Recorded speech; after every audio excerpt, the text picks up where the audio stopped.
Hello, my friends, Evolutionary Energy Arts family. So, guys, first off, I want to say please forgive the quality of the sound on this. As you know, I will share a little secret with you, and that is that I do my best thinking in the bathtub. So, you guys are in the tub with me right now as I'm recording this. And I just got done with 756 mantras to clear my mind and to get inspiration.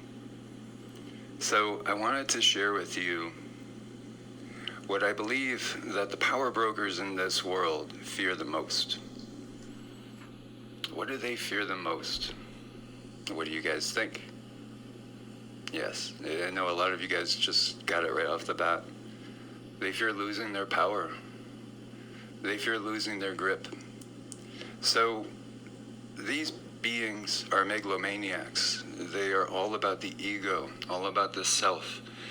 So there's the little self. The little self is this body and all that is accumulated in this body. That's the little self.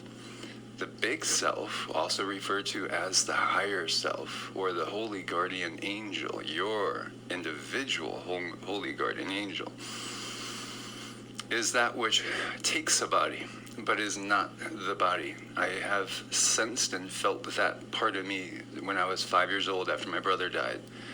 So I had a clear sense of being outside the body and realizing, whoa, I could go on without a body. And in fact, I was haunted by these dreams all through childhood into young adulthood. And it was of my aunt's old house. My aunt's old house was built before the Great Depression, and our family lived in it in the Great Depression. Well, there was like 13, 14 people in one house. But they did well, and they supported each other, and it was happy times for them. It was the best of times, even though the Great Depression was ongoing, because they supported each other. So this house, which looks a little bit like the Munsters house, so to speak, with the spires, is very Gothic. It used to scare the crap out of me. And for such a big house, you only have one bathroom up at the end, the very end of the hall on the second floor. So as a little child, I wouldn't go until my dad had to go, so he could be there outside the door protecting me. I would wait for him to be ready to go, and then I would go. And that way, I had my dad protecting me, because I was afraid of that house. I sensed the spirits in that house. I've always sensed spirits. They've always been around me, just like with Cindy. Only I couldn't see them all the time. And then when I did see them, it was usually as an energy pattern or a true ghost, as we would vision it. Whereas Cindy sees them as real as you and I, and sometimes can't distinguish between a ghost and a living being initially, because they appear that real to her. So I would wait till he would go, and I was haunted in my dreams about being in that house and seeing something going all over that house. You know, it had 3 floors and the basement, and I would see this being just floating up the stairs, going, from the first floor down into the basement, then coming up the first floor, then going up the second floor, going up to the attic, which was really large, and looking out the windows where I could see the ocean in the distance. And this being that was in there haunted me because I felt like it was a spirit. I couldn't see it. And then one night, after years and years, probably 20 plus years of being haunted by this being in this house, the family house, I realized who this being was, and it shocked me to the core. This being that had no body, that was just pure spirit, that was floating around haunting this house, my family house, it was me, out of the body. It was me, and in between incarnations, still attached to this DNA lineage. Fascinating. Getting ready to come into another body, waiting for the right opportunity, which, by the way, my parents never practiced birth control. And my sister is 12 years older than me. My brother was 11 years older. He died at 16 after having a brain tumor that was diagnosed when he was 5. So he had 11 years of hell on earth. And my mother was the most wonderful mother in the world, taking care of him through his sickness. It made for me to be basically an only child growing up, as when I was 5, my sister went away to college and never came back. And my grandma, who lived with us, died when I was 6. So it made for me being an only child, but that allowed for me to go within all the time since I was 5 years old. 5 years old plus, searching, reading scriptures, deciphering the mysteries of the world and having these experiences. So what does that have to do with the power brokers? Well, they don't want you knowing that you are much more than this body. They want you attached to this body. They want you being guided by the little self. The little self is all about ego. It's all about survival.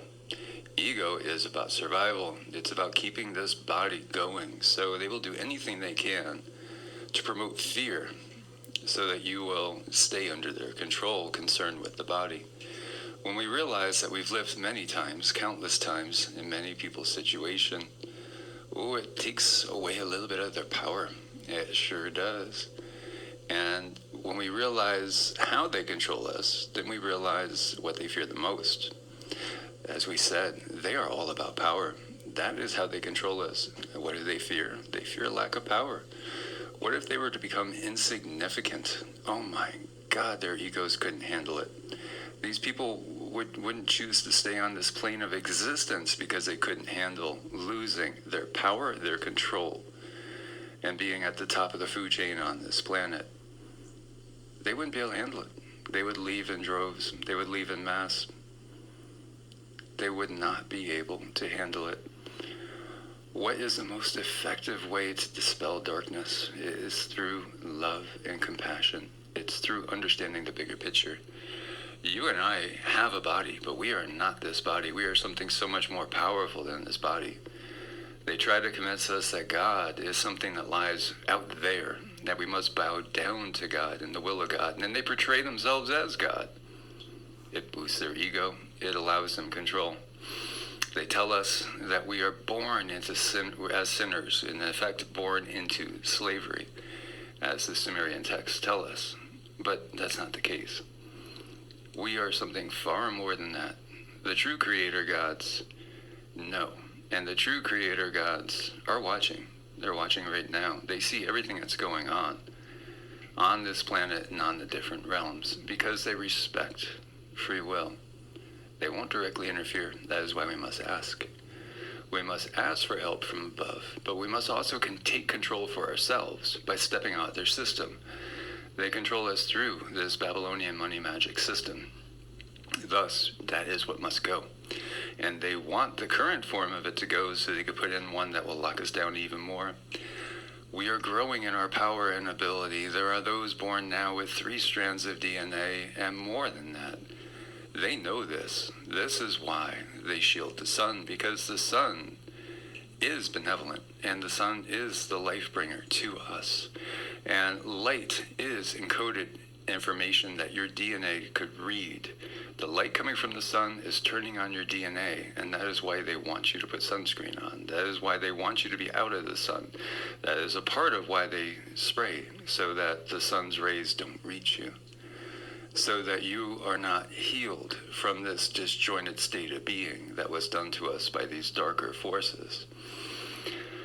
That negativity, that darkness that befell us is being lifted. It is up for us to do the heavy work. We have to do the dirty work. In the Bhagavad Gita, Arjuna doesn't want to. He doesn't want to take the next step. And Krishna explains to him why he must. Sometimes we must stand up, even if it means putting our necks on the chopping block. We must stand up and call out what is wrong, what is not only befalling humanity, but befalling the planet.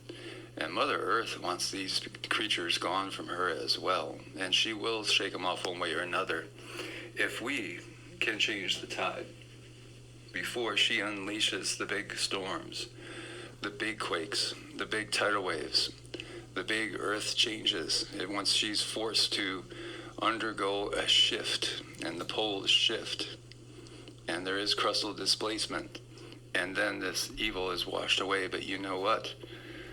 This evil has technology, and they've gone and taken advantage of that technology. We see that the Anunnaki knew that the last great cataclysm was coming. So they safely evacuated and watched from above. And that is what these beings plan to do as well. They have their secret space program. They have their space force, which has been in existence for so long now already. It's ridiculous, really, the technologies that they have that would make us think that they are gods, but they are not gods. God lies within every single one of us. That is the thing we have to get across to everyone. You know, that whole vengeful God thing is them. It's them selling us. And it's them creating the conditions where we cause that karmic loop, that law of cause and effect, that never-ending struggle here. It doesn't have to be that way. That's what they've given us. And we must reclaim our freedom, and we must break out of the system. And it will mean some tough times and some suffering, and it's going to take boatloads of courage. Do you have that courage? Does everybody have that courage? Who has that courage? Can you face losing everything in order to gain your freedom? Many have done that before. You know, think of the Spartans, the 300, for instance. Knowing that they were not going to make it, they still felt they had to. It was their duty. It was their call to save more, to save others. And this has happened countless times throughout history. So it's up to us to stand and to be a shining example and get out of the system as much as we can. To put our money where our mouth is, so to speak, and to be a shining example for others of what is possible on this planet when we live out of compassion, unity, and love. As always, my friends, thank you for your support on Patreon and Ko-Fi. God bless, and namaste.